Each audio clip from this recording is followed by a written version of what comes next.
It is indeed with immense pleasure that we cordially welcome His Excellency Khaled Nassar Al-Ameri, the Ambassador Extraordinary and Plenipotentiary of the United Arab Emirates to the Democratic Socialist Republic of Sri Lanka.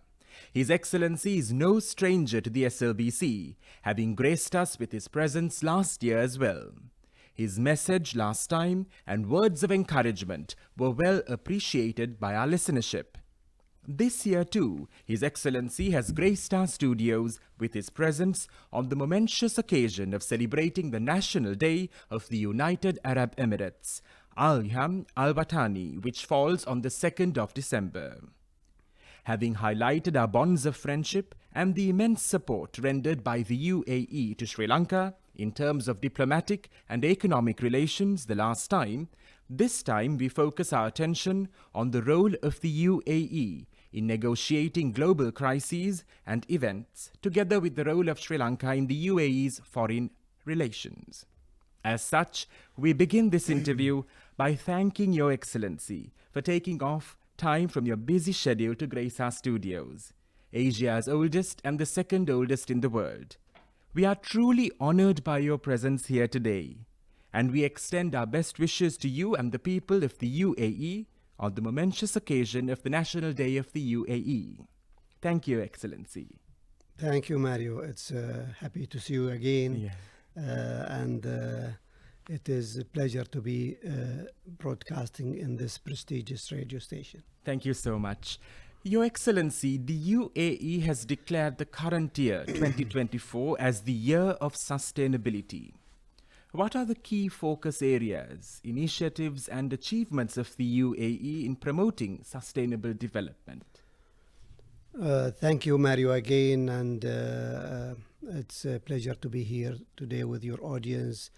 And the Year of Sustainability, it stems from our commitment to preserve the environment and to leave for the next generation and a livable environment that they can live in and enjoy the resources. And from this, we have a dedication to sustainability, especially in the energy sector. We are one of the leading countries in renewable energy use. About 35% of our energy comes from renewable sources.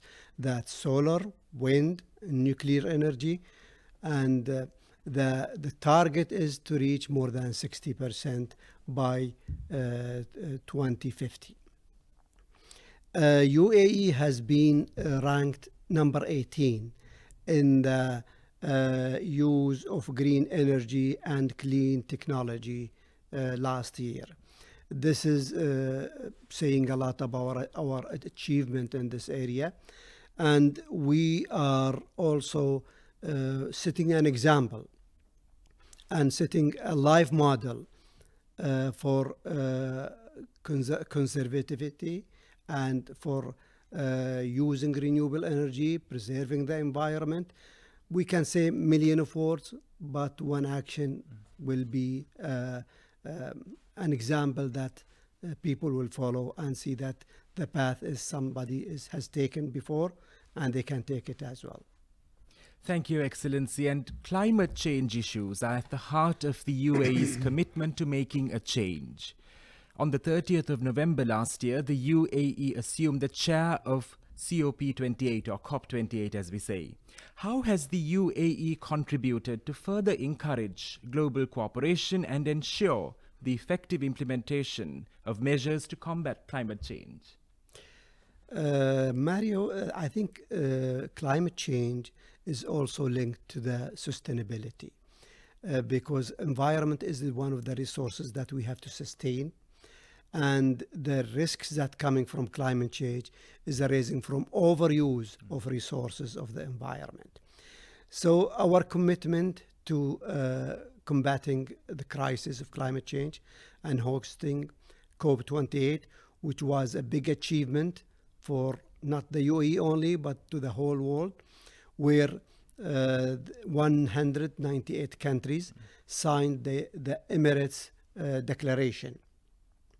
Emirates Declaration is a commitment to 1.5 degrees of increase in the world temperature, and to counter any increase further than that.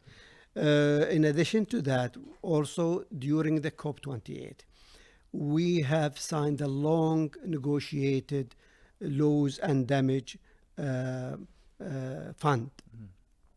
Loss and damage fund, this is a fund will support those who are in front line of the climate crisis and who are resources limited to counter. And this negotiation has been happening for years. And the first thing that we have achieved during COP28 is signing the establishment of this fund and committing more than $700 million to the fund, and the commitment are increasing. This is let alone also other commitment declarations, which are almost 11 declarations that varies from preserving the mangrove forest to countering the heat stemming from the cooling systems, other areas that will also contribute to countering the climate change crisis.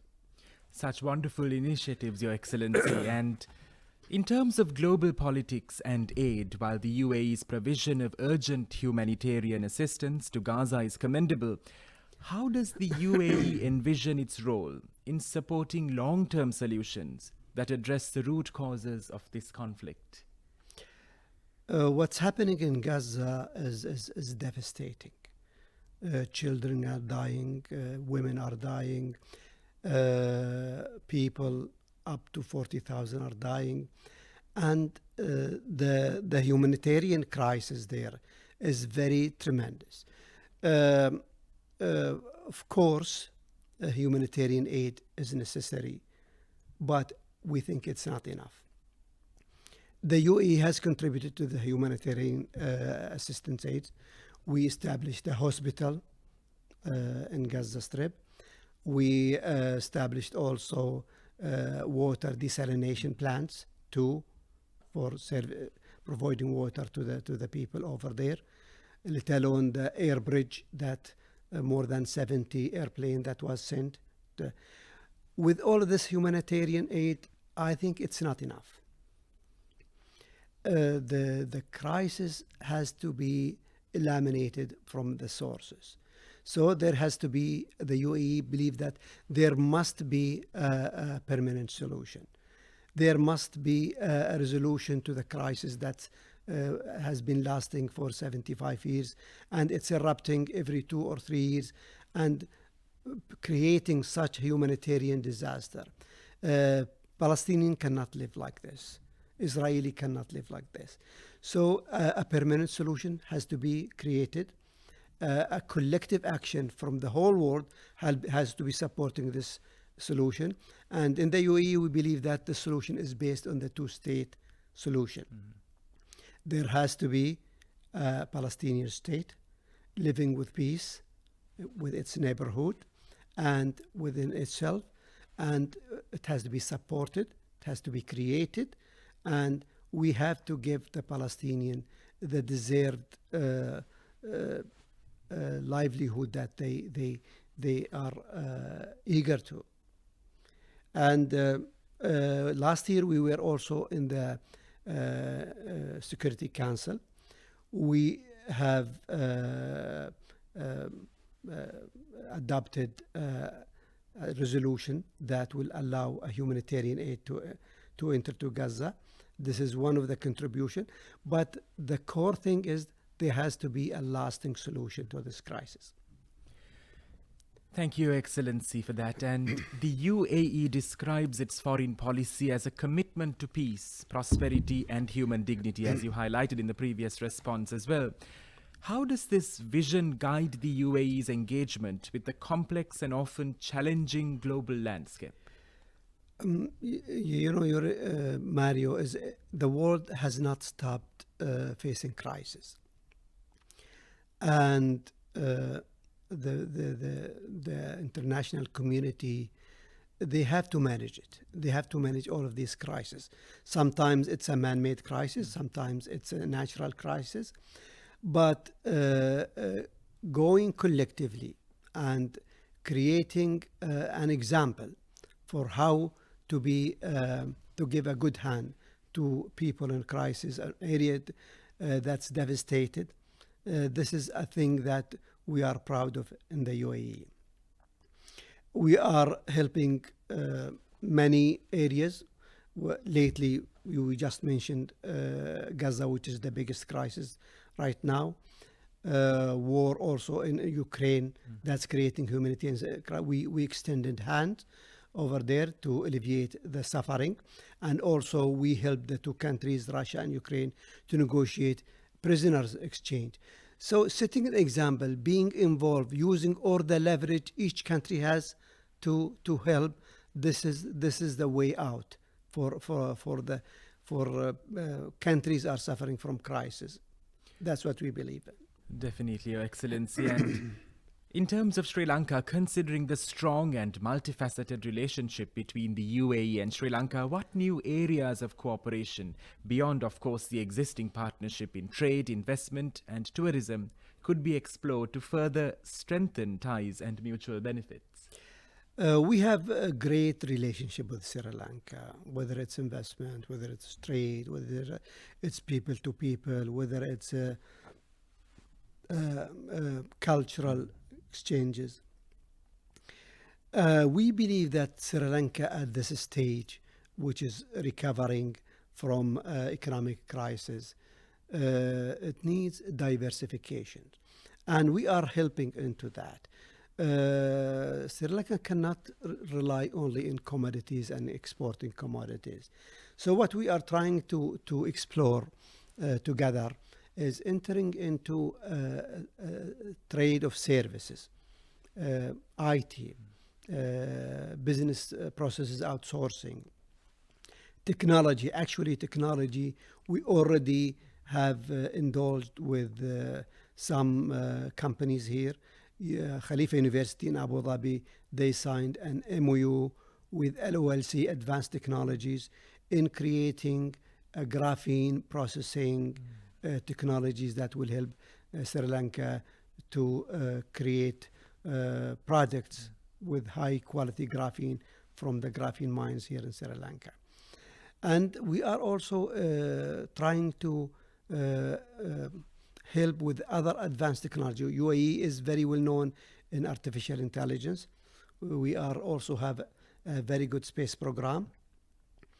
In terms of artificial intelligence, we have the first university that's dedicated to this field of technology. And this university, we can also explore joint research with the Sri Lankan universities.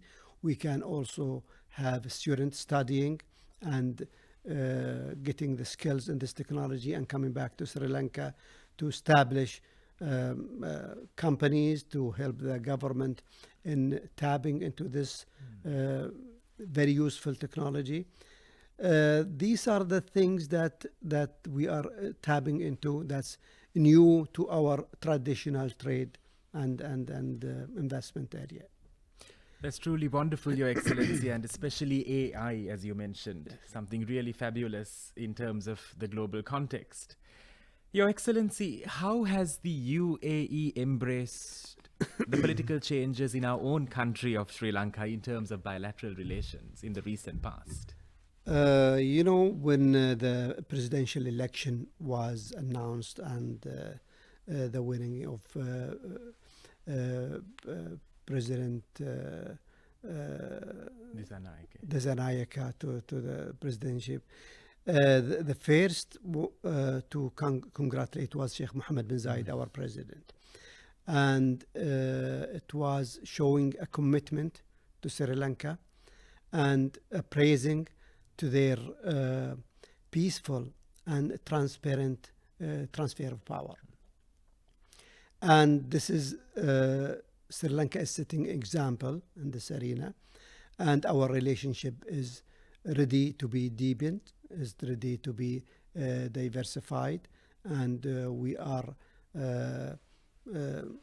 starting right now with the new government ways of collaboration, ways of setting new cooperations between the two countries. And we are welcoming the new government, which is setting example, as I said earlier, in how peaceful and transparent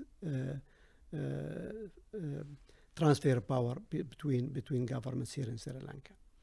Thank you, Your Excellency, for your words of friendship there. And finally, Your Excellency, this year too, we are eager to hear your message to the people of Sri Lanka and the UAE, listening to the oldest radio station in Asia and the second oldest radio station in the world today, on this momentous occasion celebrated by the UAE. I don't think Sri Lankans, they need my advice. They have the wisdom and they have the commitment. But if I want to say a word in this area, I would say that do not hesitate to dream. Dreaming is the start of any progress and any flourishing country. So dream, set a vision, and believe in this vision, and be committed to this vision, and work into realizing this vision. This is the only advice if I would give, and I think this is already done here by the new government and by the new people, and we are waiting to how we can support and how we can help into realizing this vision. Thank you very much, Your Excellency, for those words of encouragement, and especially to dream. And we hope that you have enjoyed your stay here thus far in Sri Lanka, and Sri Lanka is a second home to you, Your Excellency. Thank you, Mario. It's been a pleasure to be in your program for the second time. And thank you for the radio station for hosting me. And all the best wishes to our Sri Lankan friends. Thank you so much, Your Excellency. Truly, it was inspiring and encouraging, and we will always welcome you, no matter what, anytime here at the studios. It was indeed a pleasure to have with you, and with us, Your Excellency, Khaled Nassar Al-Ameri, the Ambassador Extraordinary and Plenipotentiary of the United Arab Emirates to the Democratic Socialist Republic of Sri Lanka. We are deeply appreciative of your second visit to the cooperation, and we are positive that Colombo has become your second home with our friendship and hospitality. We wish you and the people of the UAE all the very best. Thank you, Your Excellency. Thank you.